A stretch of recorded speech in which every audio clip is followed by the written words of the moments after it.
नमस्कार मित्रांनो, स्वागत आहे तुमचं आपल्या कृषी अपडेट यूट्यूब चॅनलवरती।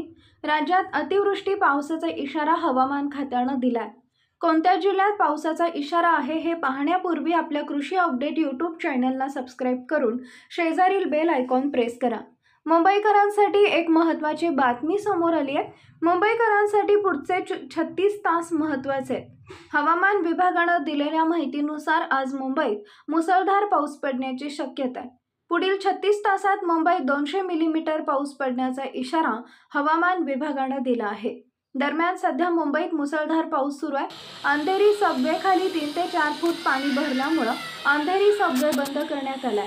मागील अर्ध्या तासापासून पश्चिम उपनगरात मुसळधार पाऊस सुरू आहे। दरम्यान हवामान विभागानं दिलेल्या अंदाजानुसार आज सकाळपासूनच मुंबईत जोरदार पावसाला सुरुवात झाली आहे। सखल भागात पाणी साचायला सुरुवात देखील झाली आहे। याचा वाहतुकीवर परिणाम होत असल्याचं चित्र पाहायला मिळत आहे। अंधेरी सबवे खाली 3 ते 4 फूट पाणी साचलंय, त्यामुळे येथील वाहतूक बंद करण्यात आली आहे।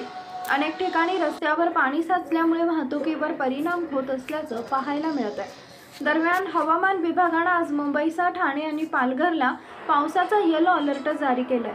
हवामान विभागानं दिलेल्या माहितीनुसार आज महाराष्ट्रात मुसळधार ते अतिमुसळधार पावसाची शक्यता वर्तवली आहे। राज्यातील मुंबईसह ठाणे आणि पालघर या जिल्ह्यांना पावसाचा ऑरेंज अलर्ट जारी करण्यात आला आहे। त्याचबरोबर रायगड, रत्नागिरी आणि सिंधुदुर्ग या जिल्ह्यांना देखील पावसाचा ऑरेंज अलर्ट जारी करण्यात आला आहे। तसेच पश्चिम महाराष्ट्रातील पुणे आणि सातारा या 2 जिल्ह्यांना देखील पावसाचा ऑरेंज अलर्ट जारी करण्यात आला आहे। त्यामुळे या भागात मुसळधार ते अतिमुसळधार पावसाची शक्यता आज हवामान विभागानं वर्तवली आहे। त्याचबरोबर आज संपूर्ण विदर्भात देखील मुसळधार पावसाचा येलो अलर्ट जारी करण्यात आलाय। या पार्श्वभूमीवर नागरिकांनी योग्य ती खबरदारी घ्यावी असं आवाहन प्रशासनाच्या वतीनं करण्यात आलं आहे। यापुढील हवामान अंदाज पाहण्यासाठी आपल्या कृषी अपडेट यूट्यूब चॅनलला सबस्क्राइब करा। धन्यवाद।